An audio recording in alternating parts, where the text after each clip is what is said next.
आद्यं पुरुषमीशानं पुरुहूतं पुरुष्कृतं ऋतुमेकाक्षरं ब्रह्म व्यक्तं सनातनम् असच्च सदसच्चैव यद्विश्वं सदसच्च परावरणं सृष्टारं पुराणं परमव्ययम् मङ्गल्यं मङ्गलं विष्णुं वरेण्यामनघं शुचिं नमस्कृत्य ऋषिकेशं चरचारगुरुं हरिं महर्षे पूजितस्येह सर्वलोकैर्महात्मना प्रवक्ष्यामि मतं पुण्यं व्यासस्य विधिवचनं वाञ्छकल्पतरुभ्यश्च कृपा सिन्धुभ्य एव च पतितानां पावनेभ्यो वैष्णवेभ्यो नमो नमः।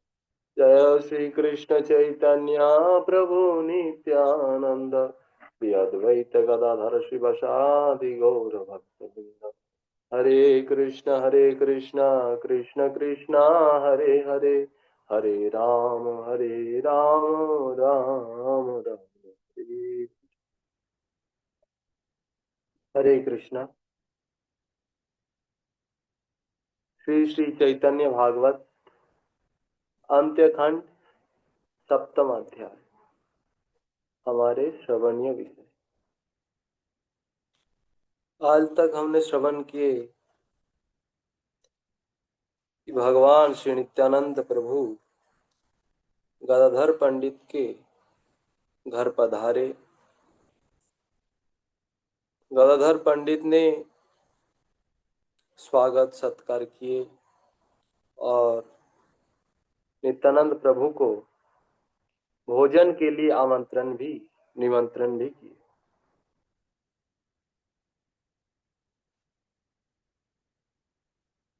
तो अब कह रहे हैं कि नित्यानंद के द्वारा गौड़ देश से लाया गया तंडुल गोपीनाथ के भोगार्थ प्रदान। कि नित्यानंद प्रभु गौड़ देश यानी नवद्वीप से जो तंदूर चावल लाए थे उनको गोपीनाथ को भोगार्थ प्रदान कैसे किए ये कह रहे। नित्यानंद गदाधर भिक्षार কারণে একমান চাউল আনিয়াছেন যতনে অতি সূক্ষ্ম সকল দেবযোগ্য সর্বমতে গোপীনাথ লাগিয়া আনিয়াছে গৌর হইতে আর একখানি বস্ত্র রঙ্গিন সুন্দর দুই আনি দিলা গদাধরের গোচর গদাধর এ তণ্ডুল করিয়া রন্ধন শ্রী গোপীনাথের দিয়া করিবা ভোজন তণ্ডুল দেখিয়া হাসে পণ্ডিত গোসাই নয়নিত এমত তণ্ডুল দেখি নাই এ তণ্ডুল গোসাই কি বৈকুণ্ঠে থাকিয়া যত্নে আনিয়াছেন গোপীনাথের লাগিয়া লক্ষ্মী পাত্রে তণ্ডুল করেন রন্ধন কৃষ্ণ সেই হার ভক্তা তবে ভক্তগণ আনন্দে তণ্ডুল প্রশংসেন গদাধর বস্ত্র লই গেলা গোপীনাথের গোচর দিব্য রঙ্গ বস্ত্র গোপীনাথের শ্রী অঙ্গে দিলেন দেখিয়া শোভা ভাসেন আনন্দে।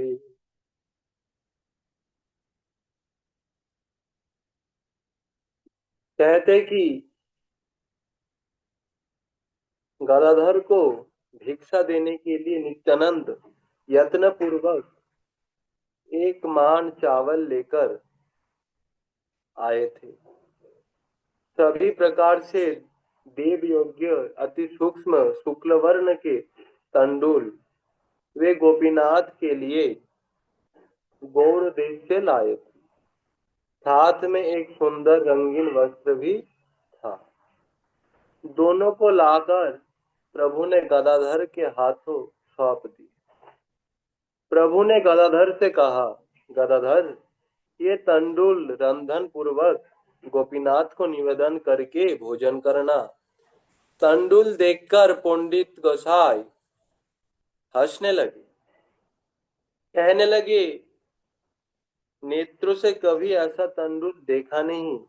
हे गोसाई, क्या ये तंडुल आप यत्न पूर्वक गोपीनाथ के लिए बैकुंठ से लाए? केवल लक्ष्मी देवी ऐसा तंडुल रंधन करती है। कृष्ण ही इसके भोक्ता है। कृष्ण भोग के उपरांत भक्तवृंद अवशेष ग्रहण करते हैं। गदाधर आनंद के साथ तंडुल की प्रशंसा करने लगे। फिर वे वस्त्र लेकर गोपीनाथ के पास गए। गोपीनाथ के श्री अंग में उन्होंने दिव्य रंगीन वस्त्र प्रदान किया। शोभा देखकर गदाधर आनंद में बहने लगे।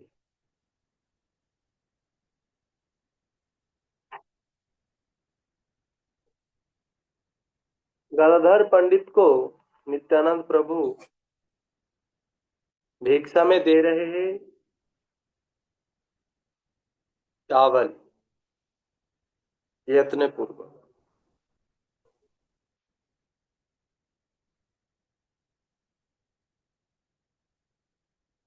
और वो चावल कैसा था? बोले शुक्ल वर्ण, एकदम सफेद।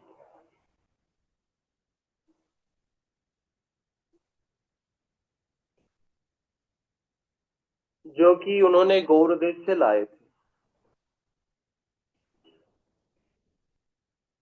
और साथ में रंगीन वस्त्र भी दिए।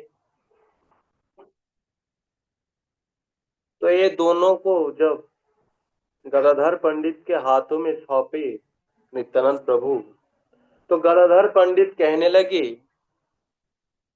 ये तंडुल।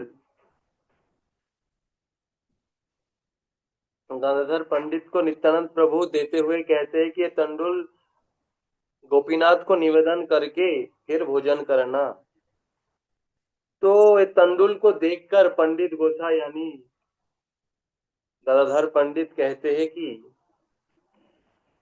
हे प्रभु, ये तंडुल आप कहाँ से लाए? पहले ऐसा तो तंडुल देखा ही नहीं, लगता है आप बैकुंठ से लाए होंगे। क्योंकि ऐसा तंडुल तो सिर्फ लक्ष्मी ही रंधन करती है भगवान के लिए। और भगवान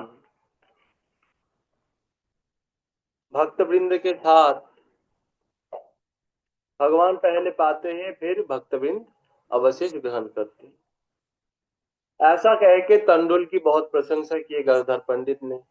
और वस्त्र जो दिए थे, रंगीन वस्त्र, उस वस्त्र को उन्होंने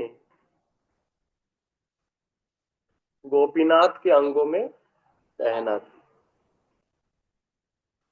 तो शोभा देखकर, श्रृंगार देखकर गोपीनाथ के आनंद में बहने लगे गदाधर पंडित।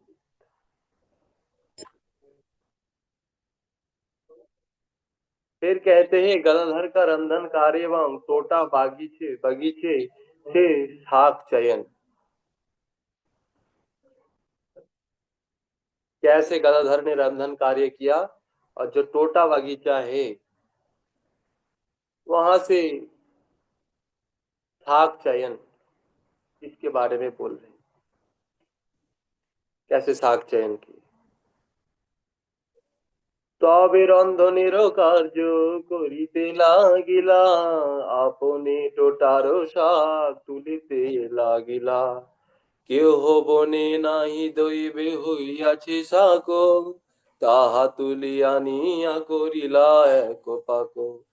তন্তুল বৃক্ষের যত পত্র সুকমল, তাহা নিবাটি তাই দিলা লোণ জল। তার এক ব্যঞ্জন করিলা অম্ল নাম, রন্ধন করিলা গদাধর ভাগ্যবাन। कहते कुछ क्षणों के पश्चात गदाधर स्वयं टोटा से शाक चयन पूर्वक रंधन का कार्य करने लगे। बीन बोए उद्भुत देवदत्त शाक तोड़कर उन्होंने एक व्यंजन प्रस्तुत किया। फिर इमली वृक्ष के सुकमल पत्ते लाकर उन्हें पीस कर उनमें नमक और जल मिलाया, उससे अम्ल नामक एक व्यंजन प्रस्तुत किया। इस प्रकार से भाग्यवान गदाधर ने रंधन कार्यों का समापन किया।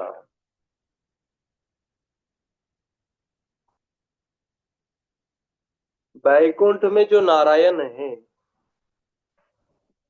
बोले वो किनके हाथों से भोग ग्रहण करते हैं? तो कहा कि लक्ष्मी के हाथों से। जैसे कि पहले गदाधर पंडित ने कहा कि ये जो तंडुल आप लाए हैं निश्चय ही वैकुंठ का ही है, क्योंकि पहले तो मैंने कभी ऐसा देखा नहीं इस धरती में, ऐसा तंडुल। और वास्तव में लाए थे गौर देश, तो धरती में क्या कहीं नहीं है ये बात कहने की क्या जरूरत थी उन्हें? क्यों कहा कि ऐसा तो मैंने देखा ही नहीं, ऐसा देखा नहीं का मतलब इस जगत में है नहीं। तो इसलिए कहा क्योंकि गौर देश जो है वो चिन्मय धाम है, और वहां का सब कुछ चिन्मय ही है, वैकुंठ वस्तु। और लक्ष्मी प्रिया विष्णु प्रिया जो है वो तो लक्ष्मी ही है साक्षात। तो महाप्रभु को रामधन करके खिलाती थी विष्णु प्रिया, जो कि साक्षात भूदेवी है।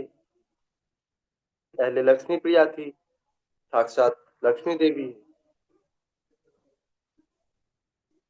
और सची माता तो रामधन करती ही है, लेकिन वास्तव में भगवान जो प्रसाद ग्रहण करते हैं वैकुंठ में वो लक्ष्मी के द्वारा, और गोलोक वृंदावन में जो वो जो भोग ग्रहण करते हो राधा रानी का बनाया।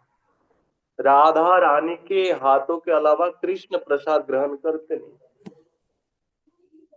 लक्ष्मी के हाथों से नारायण तो भोग ग्रहण करते हैं, लेकिन कृष्ण जो है उसे राधा रानी के हाथों से ही ग्रहण करते। यद्यपि कृष्ण और नारायण में कोई भेद तो है नहीं।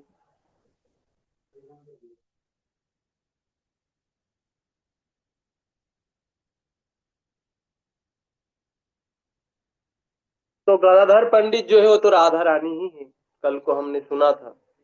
तो आज नित्यानंद प्रभु उन्हीं गदाधर से रंधन कार्य करवा रहे हैं, ताकि गोपीनाथ आनंद के साथ राधा रूपा गदाधर पंडित के हाथों से भोग ग्रहण करें।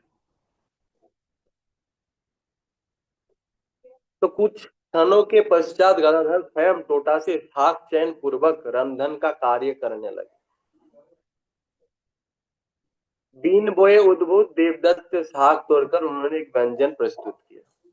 पहले कुछ क्षण बाद गदाधर पंडित जब साग चयन करने गए अपने बगीचे में,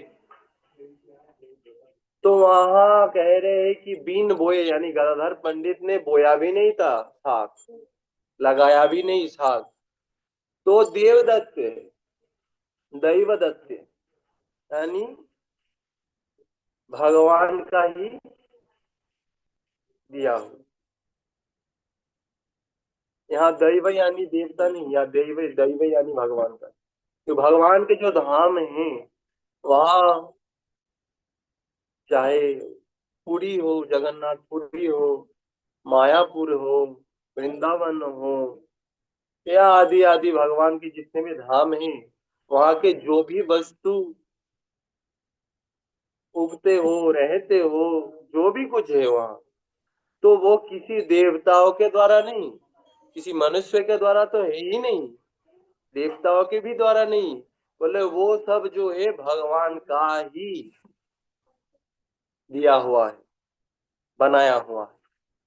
या एक प्रकार से कह सकते हैं कि सभी चिन्मय वस्तु है, और सबके सब थाक हो, तंदुल हो, कोई भी व्यंजन हो, यहाँ तक कि वहां का पत्थर वृक्ष और सब गाय बछड़े पशु पक्षी जो भी कुछ है बोले वो सब कौन है? बोले भगवान का नित्य पार्षद, नित्य भक्त है, नित्य धाम में निवास करते हैं वो लोग। तो साख भी वही है, किसी दैवदत्त यानी भगवान का प्रदान किया हुआ है वो साख, लगाया हुआ नहीं।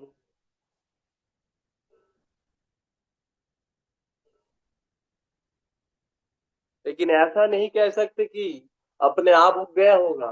कभी बीज गिरा था तो ऐसा उग जाता है, लेकिन ऐसा भी नहीं। दैवदत्त कह रहा है, यानी वो भगवान का दिया हुआ है वो साथ। नहीं, भगवान अपना जो भोग है वो खुद ही प्रस्तुत करते हैं।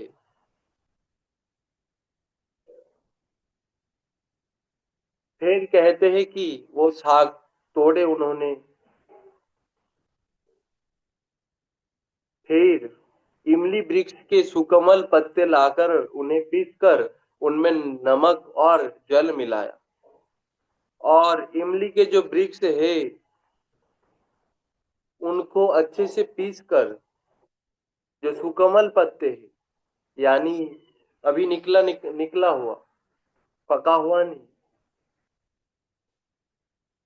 तो ऐसे जो सुकमल पत्ते हैं उनको अच्छे से पीसा, फिर नमक मिलाया उसमें, और अम्ल यानी एक चटनी खट्टा व्यंजन प्रस्तुत किए। इस प्रकार से भाग्यवान गदाधर ने रांधन कार्य का समापन किया।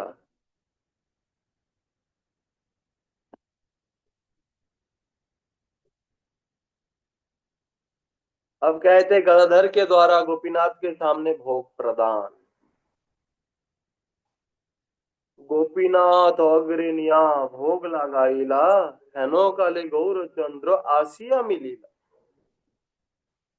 फिर कहते हैं कि गदाधर ने भोग को ले जाकर गोपीनाथ के सामने निवेदन किया, उसी समय गौरचंद्र आकर उपस्थित हुए।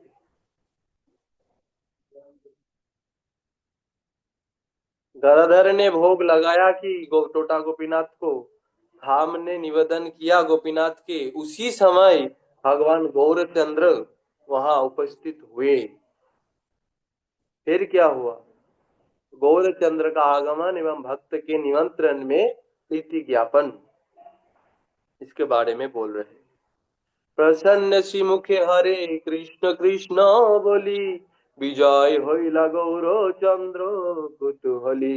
গদাধর গদাধর ডাকে গৌরচন্দ্র, সম্ভ্রমে গদাধর বন্দে পদদ্বন্দ্ব। হাসিয়া বলেন প্রভু কেন গদাধর, আমি কিনা হই নিমন্ত্রণের ভিতর। আমি তো তোমরা দুই হইতে ভিন্ন নয়, না দিলেও তোমরা বলিতে আমি লই। নিত্যানন্দ দ্রব্য গোপীনাথেরও প্রসাদ, তোমার রন্ধন মোর হইতে আছে ভাগ।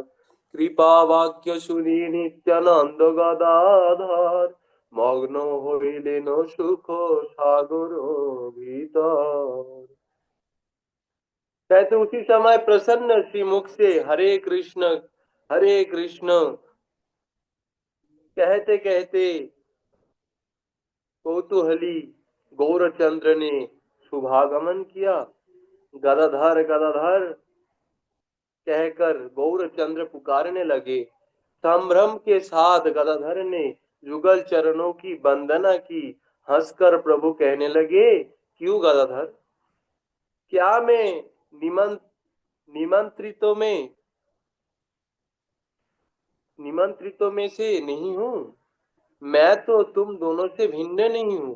तुम दोनों के ना देने पर भी मैं बलपूर्वक ग्रहण करता हूँ। नित्यानंद द्रव्य गोपीनाथ का प्रसाद और तुम्हारे रंधन में मेरा अधिकार है। कृपा वाणी सुनकर नित्यानंद और गदाधर सुख सागर में मग्न हो गए।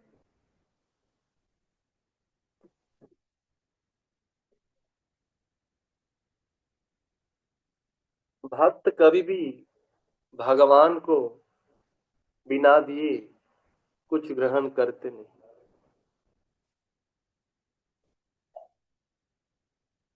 अगर कुछ ग्रहण करे भगवान को बिना दिए तो वो शुद्ध भक्त नहीं कहलाता। लेकिन शुद्ध जो भक्त है वो अवश्य भगवान को देकर फिर प्रसाद के रूप में ही वो पाता।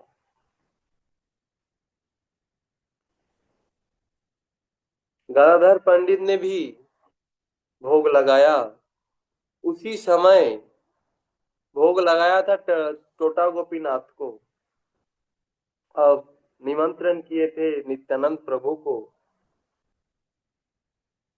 लेकिन महाप्रभु आके कहते हैं, महाप्रभु हरे कृष्ण महामंत्र गाते गाते आए और गदाधर के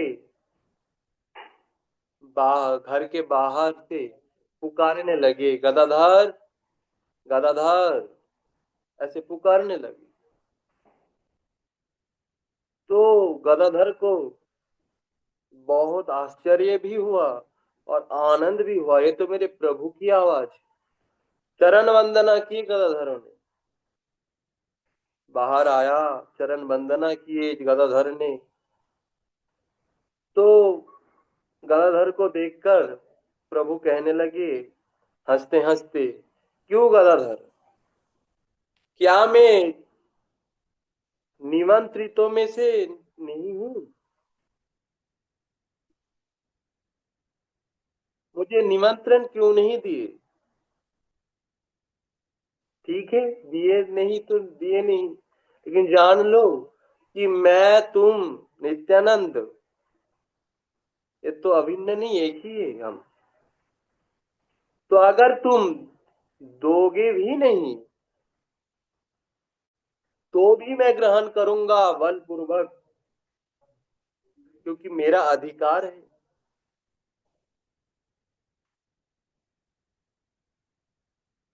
भगवान जो है भक्त का द्रव्य ही ग्रहण करते हैं। भक्तेर द्रव्य प्रभु कारी कारी खाए, अभक्तेर द्रव्य प्रभु फिर होना चाहिए।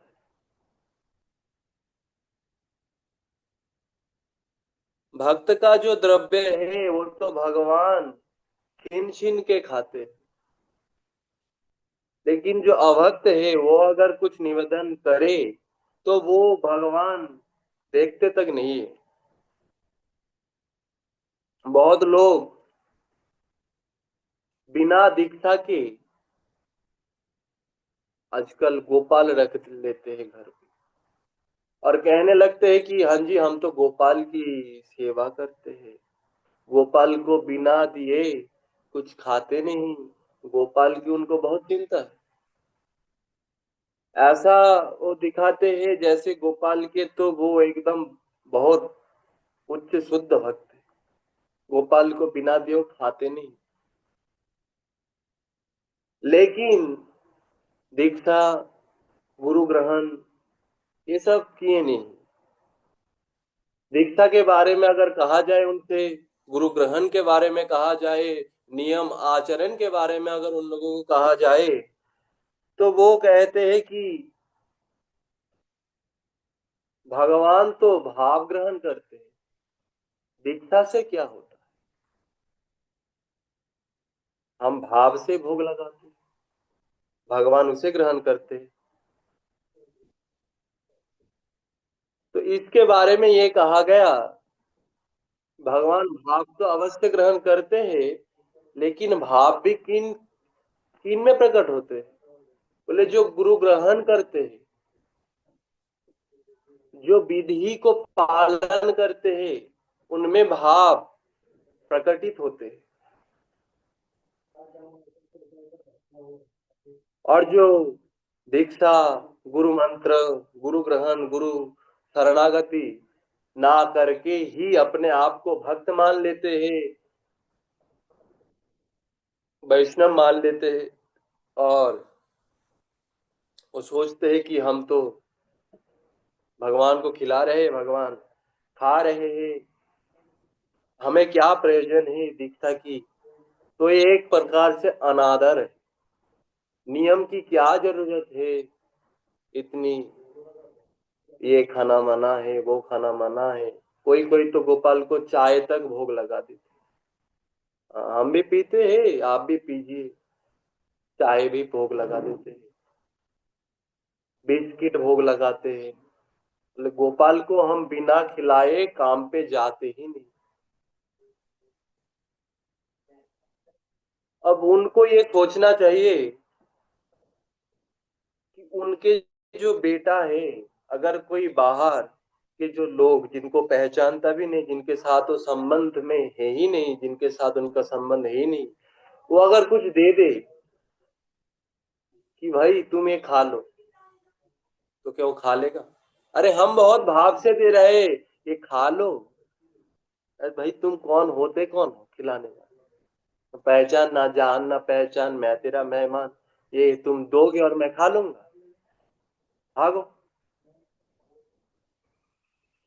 बोले यही जो संबंध है, ये जब तक स्थापना नहीं करते भगवान के साथ अपना, तब तक भगवान कुछ ग्रहण करते नहीं।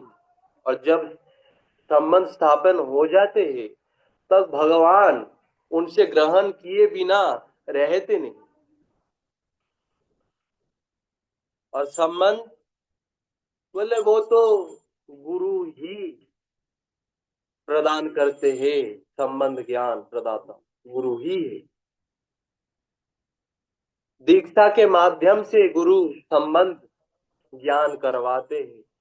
और बहुत सारे लोग तो दीक्षा लिए भी है, अगर पूछा जाए कृष्ण का साथ क्या संबंध है, बोले हम नहीं जानते जी, हम तो बस दीक्षा लिए हैं, सेवा कर रहे हैं। जो कहाँ है, ये संबंध है नहीं। तो बिना संबंध छे संबंधो नाही जार वृथा जन्मो ज्ञानो, उसका तो जीवन वृथा बेकार में ही चला गया, जो संबंध नहीं जोड़ पाए। तो दीक्षा के माध्यम से संबंध तो जुड़ा जाता है, लेकिन जो गुरु है उनसे पूछना भी है कि भगवान के साथ हमारा संबंध क्या है, कौन से भाव में हम सेवा करें, ये पूछना है। जब तक वो वैष्णव बनता नहीं, तब तक तो भगवान स्वीकार करेगा नहीं। और जब तक संबंध ज्ञान होता नहीं, तब तक भगवान के लिए वो जो भी कुछ अर्पण करे, भगवान उसे स्वीकार करेगा नहीं, दीक्षा चाहे ले भी ले। और वैष्णव है कौन? बोले विष्णुदास हरिगोत्राणि वैष्णवाहा, जिनको अपना संबंध का ज्ञान हुआ है कि मैं तो सिर्फ विष्णु का ही दास हूं। और दास कौन से भाव में, सेवा कौन से भाव में? तो गौरी का जो भाव है वो तो मधुर भाव में, सखा भाव में भी होता है सेवा। मधुर भाव में गौड़ीय का सेवा ज्यादातर होता है। अगर कोई सखा भाव में करना चाहे कर सकते हैं, माता पिता के भाव में करना चाहे तो कर सकते हैं।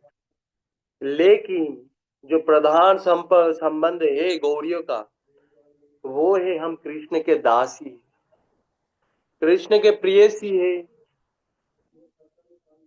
श्री राधा के दासी है। राधा के जितने भी दासी दासी दासी है, उन सब के दासी है। हमारे गुरु कौन है? बोले दासी है। तो ऐसे जो संबंध है, ये गुरु प्रदान करते हैं दीक्षा के वक्त, बीज मंत्र देकर, तब जाके वो संबंध बनता है। तब वो उसी संबंध के द्वारा भोग रंधन ये सब कार्य करते हैं, सेवा करते, तब वो सेवा भगवान ग्रहण करते हैं।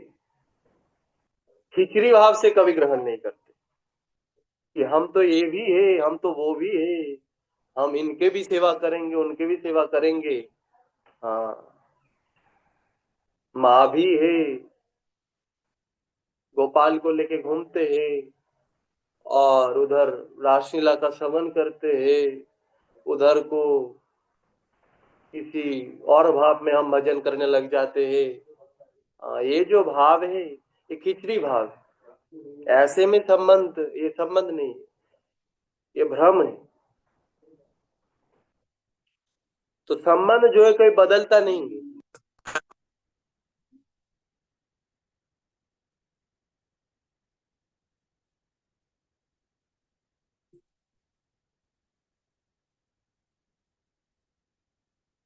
तो गुरु प्रदान करते हैं संबंध।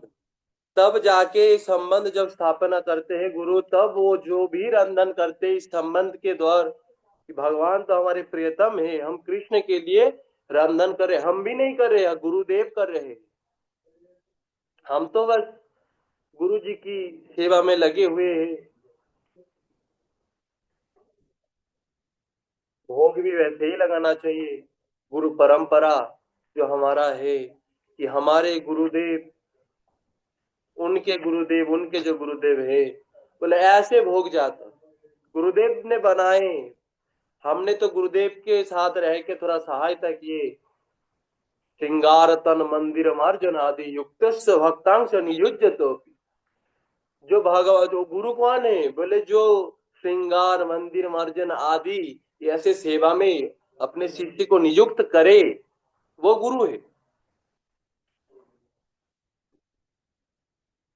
तो वो गुरुदेव जो अपने शिष्य को नियुक्त किए हैं अपने सेवा में, और सेवा स्वयं वो गुरुदेव ही कर रहे हैं, तो वो गुरुदेव की जो बनाया हुआ सेवा है, यानी अगर भोग ही कह लीजिए, तो भोग जाएगा कौन? डायरेक्ट गुरुदेव भी नहीं देते, बोले गुरुदेव का जो गुरुदेव है उनको पहले देते, फिर उनके गुरुदेव को देते हैं। ऐसे परंपरा से चलता है, तब जाकर रूपमंजरी के हाथों में वो भोग जाता है। तब रूपमंजरी ललिता देवी को, ललिता राधा रानी, और राधा रानी तब कृष्ण को। इस तरह से परंपरा से भोग निवेदन सेवा निवेदन किया जाता है। हम तो सेवा कर रहे, हम सेवक है, हम कर रहे, ये जो भाव है, हाँ, ये अहंकार भाव है। और ये ऐसी सेवा भगवान कभी ग्रहण करते नहीं।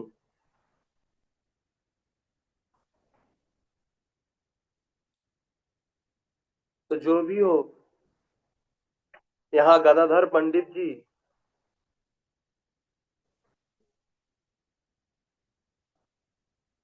गोपीनाथ को तो भोग निवेदन किए, लेकिन गदाधर के साथ महाप्रभु का नित्य संबंध है। जैसे कि महाप्रभु कह रहे हैं कि मैं तो तुम दोनों से भिन्न नहीं हूं, तुम दोनों के ना देने पर भी मैं बलपूर्वक ग्रहण करता हूं। भिन्न नहीं हूं क्या मतलब? यानी तुम मैं एक ही हूं, अलग तो हूं नहीं, संबंध है। तो तुम अगर दोगे भी नहीं, मैं बलपूर्वक छीन के ग्रहण करूंगा। तो महाप्रभु ने ऐसा कहा। क्यों? बोले नित्यानंद के द्रव्य और गोपीनाथ का प्रसाद और तुम्हारे जो रंधन है ना, उसमें मेरा पूर्ण अधिकार है, क्योंकि तीनों ही तो मेरा है और मैं ही तीनों हूं। तो ऐसे कृपा वाणी सुनाकर सुनकर नित्यानंद और गदाधर सुख सागर में मग्न हो गए। बोले क्यों सुख हुआ इतना? बोले क्योंकि आज महाप्रभु स्वयं बोल रहे हैं कि तुम और मैं अभिन्न हो, अलग नहीं, एक ही हो। तो इससे बड़ा आनंद की बात और क्या हो सकता है कि महाप्रभु हमें अपना मानते हैं।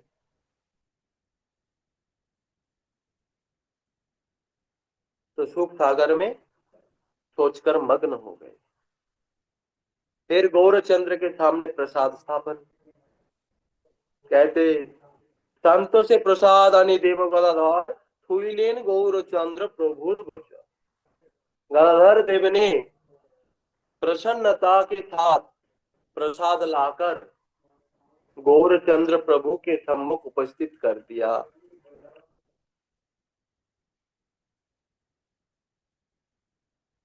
गदाधर बहुत प्रसन्न हुए कि प्रभु स्वयं मांग रहे हैं,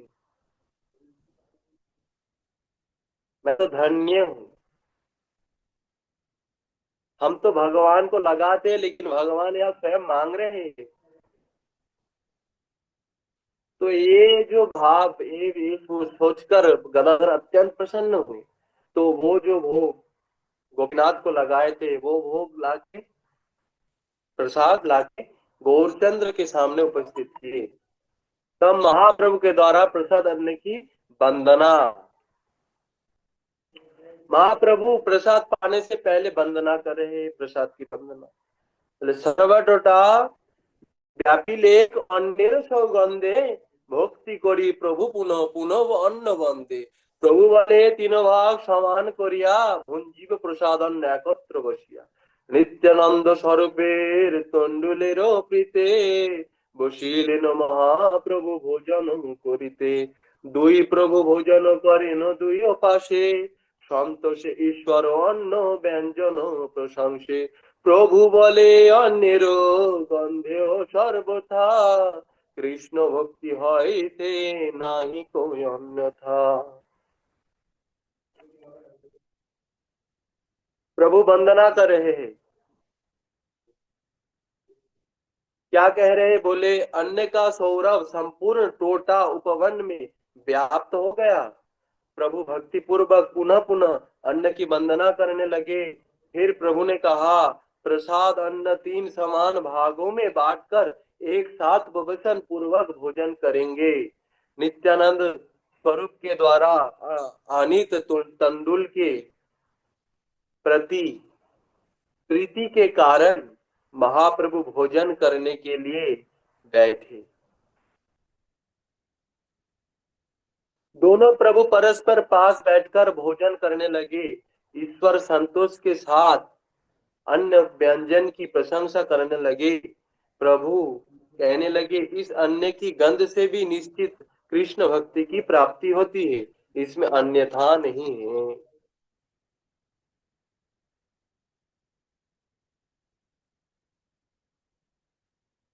प्रसाद पाने से पहले वंदना, ये तो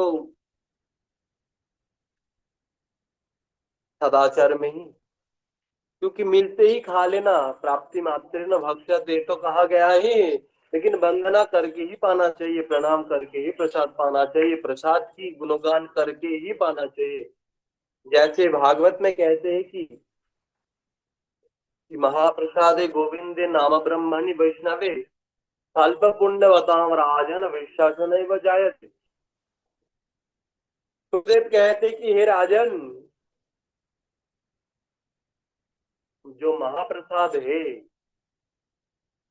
भगवान श्री गोविंद के जो महाप्रसाद है, भगवान गोविंद के जो भक्त है, वैष्णव है, ऐसे भक्त और भगवान के प्रसाद में बोले किनका विश्वास नहीं होता पता है? बोले जो महापापी है, स्वल्प पुण्यवताम राजन विश्वास नहीं जायते। और राजन जो स्वल्प पुण्य है, बान है, यानी जो इनमें पुण्य है ही नहीं, एक तरह से जो पापी व्यक्ति है, वो व्यक्ति ही सिर्फ प्रसाद, भगवान के भक्त इनमें विश्वास करते नहीं, इनकी वंदना करते नहीं कभी। इसीलिए प्रसाद हो, वैष्णव हो, जब भी मिले सामने उनकी वाणी, वैष्णव की वाणी तो ग्रहण करना ही है, लेकिन पहले वैष्णव वंदना करना। प्रसाद को ग्रहण करना ही है, लेकिन प्रसाद की पहले वंदना करना। तो ही वंदना प्रभु क्या कर रहे हैं। पहले तो प्रभु कहते हैं कि ये जो प्रसाद है, वृंदावन दास ठाकुर कहते हैं कि ये जो प्रसाद का जो सुगंध है वो पूरे टोटा उपवन में व्याप्त हो गए, फैल गए, उनका जो सुगंध है। फिर प्रभु कहते हैं कि ये जो अन्न है, प्रसाद, ये तीनों भागों में बांटा जाएगा। एक तो नित्यानंद, दूसरा गदाधर और तीसरा हम, यानी महाप्रभु। तो नित्यानंद स्वरूप के द्वारा आनीत तंडुल के प्रति प्रीति के कारण महाप्रभु भोजन करने के लिए बैठे।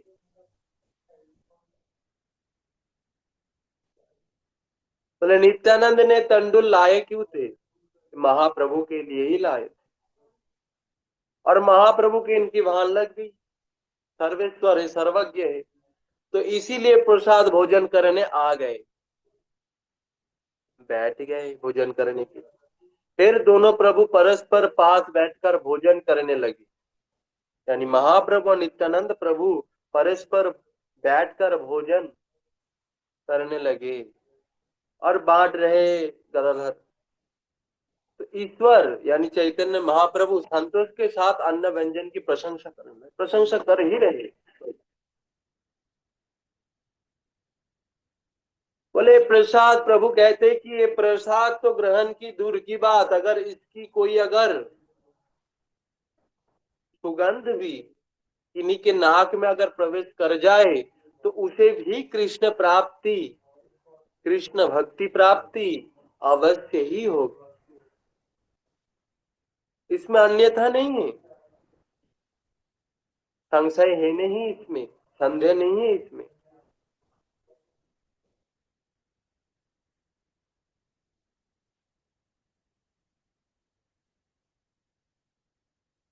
फिर कहते हैं गदाधर के द्वारा प्रस्तुत रंधन की प्रशंसा में और भी कह रहे महाप्रभु कि गदाधर की तुम्हार मनोहर पास आमिते मत কভু নাহি খাই সাথ, গদাধর কি তোমার বিচিত্র রন্ধন, তেঁতুল পত্রের করো এমত ব্যঞ্জন, বুঝিলাম বৈকুণ্ঠে রন্ধন করো তুমি, তবে আর আপনাকে লুকাও বা কেন। এই মতো সন্তোষেতে হাস্য পরিহাসে ভোজন করেন তিন প্রভু প্রেম রসে, এ তিন জনের প্রীতি এ তিন এসে জানে, গৌরচন্দ্র ঝাট না কহেন कारो स्थाने।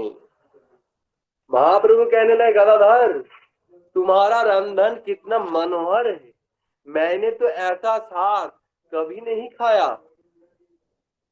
गदाधर तुम्हारा रंधन कितना विचित्र है, इमली के पत्तों से तुमने ऐसा व्यंजन प्रस्तुत किया है।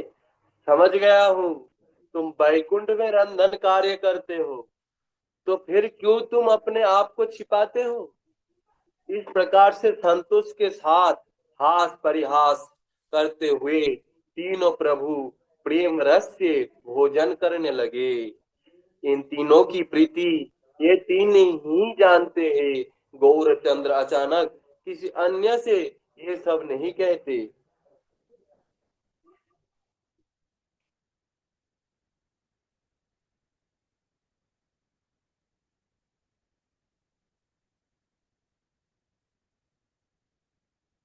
महाप्रभु कह रहे हैं कि प्रसाद से पहले भी कहा गया है कि प्रसाद जो बनाया है उनकी प्रशंसा करें, वंदन करें, तो वही कर रहा है। प्रसाद की तो वंदना है ही, और जो प्रसाद बनाया है उनकी भी वंदना। बोले ये जो तुमने बनाया है ना गदाधर, इतना मनोहर व्यंजन, मैंने आज तक ऐसा साग कभी देखा ही नहीं, खाया ही नहीं ऐसा साग। गदाधर तुम्हारा रंधन कितना विचित्र है, औरों से कितना अलग है, कितना सुंदर है। क्यों? बोले तुमने जो इमली की पत्तों को पीसकर जो व्यंजन प्रस्तुत किया है, ये तो ज्यादातर देखने को मिलता ही नहीं, खाना तो दूर की बात। अच्छा समझ गया गदाधर, खुद को छुपा रहे हो तुम, लेकिन मुझसे तुम छुपा नहीं सकते, तुम तो बैकुंठ, यहाँ बैकुंठ का अर्थ है गोलोक।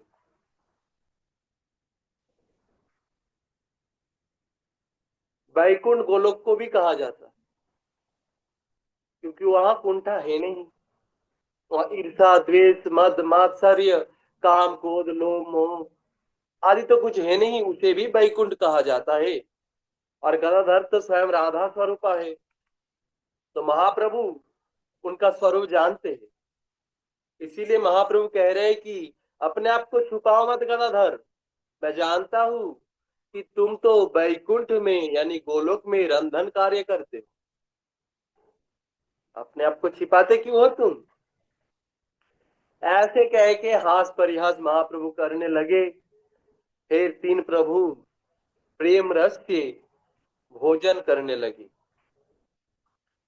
इन तीनों की प्रीति ये तीन ही जानते हैं, गौरचंद्र अचानक किसी अन्य से ये सब नहीं कहते। बोले तीनों की जो प्रीति है, प्रेम है, स्नेह है एक दूसरे के प्रति, बोले तीनों ही जानते और कोई नहीं जान सकता। अब इसके भाष्य में कहते हैं कि बाष्पनवी वृषभानु नंदिनी कृष्ण के लिए रंधन कार्य करती है। श्री गदाधर पंडित गोस्वामी के द्वारा श्री गोपीनाथ के नैवेद्य रंधन में निपुणता प्रदर्शन करने के कारण श्री गौर सुंदर ने उनका स्वरूप समझकर उन्हें वैकुंठ के रंधनकारी के रूप में स्थिर निर्णय किया। प्रभुपाद भी वही कह रहे हैं, जबकि प्रभुपाद नयन मणि मंजरी है, इसीलिए पहले श्री बारसभा ने भी शब्द का प्रयोग किया।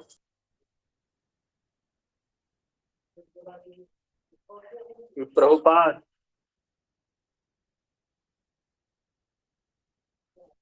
नयन मणि मंजरी है, बासभानवी जो सुता है, वृषभानु के जो नंदिनी है, उनके स्वरूप को अच्छे से जानते हैं,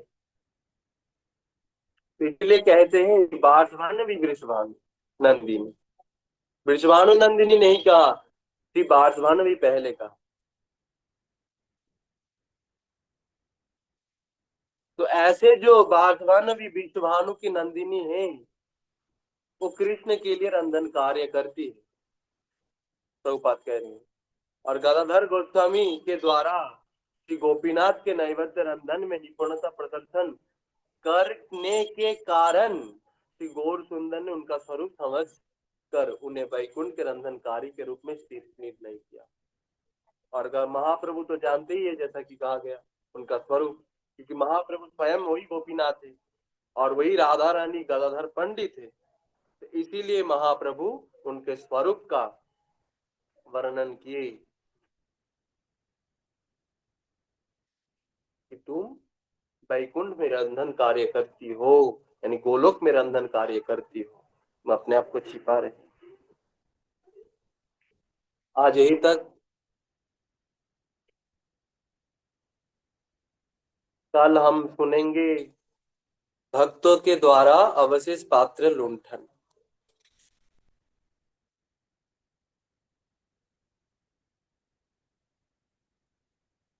वाञ्छाकल्पतरुभ्यश्च कृपा सिन्धुभ्यैव च पतितानां पावनेभ्यो वैष्णवेभ्यो नमो नमः।